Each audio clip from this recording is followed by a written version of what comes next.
এক দফা এক দাবি শীতের আগে বউ দিবি, এই স্লোগান নিয়ে রাজপথে হাজির হয়েছে বাংলাদেশ ভাদেম্মা কমিটির সকল সিঙ্গেল যুবকরা। সিঙ্গেলদের দাবি, আসন্ন শীতকালে একটি রাতও বউ ছাড়া থাকা অসম্ভব। তাই তো উপদেষ্টা মণ্ডলীর কাছে তারা ইতিমধ্যে শীতের আগে বউ দিবি বলে এক দফা দাবি পেশ করেছে।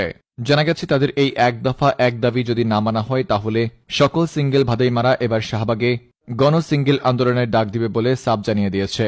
এদিকে এই এক দফা এক দাবি আদায়ের লক্ষ্যে আগামীকাল মাঠে নামবে ভাবি বিশ্ববিদ্যালয়, রাজশাহী সাদিয়া মেডিকেল কলেজ এবং খুলনা সুমাইয়া বিশ্ববিদ্যালয় সহ দেশের দুর্নাম করা বড় বড় কলেজ ইউনিভার্সিটির সিঙ্গেল যুবকরা।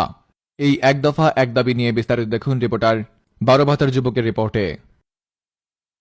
ঋতুরা পরিবর্তন হয় আর সিঙ্গেলদের মনে আগুন জ্বালিয়ে দিয়ে যায়। গরম যায়, শরৎ যায়, হেমন্ত যায়, বসন্ত যায়, একের পর এক ঋতু যায়। ঋতু যাওয়ার সাথে সাথে সিঙ্গেলদের মনে আগুন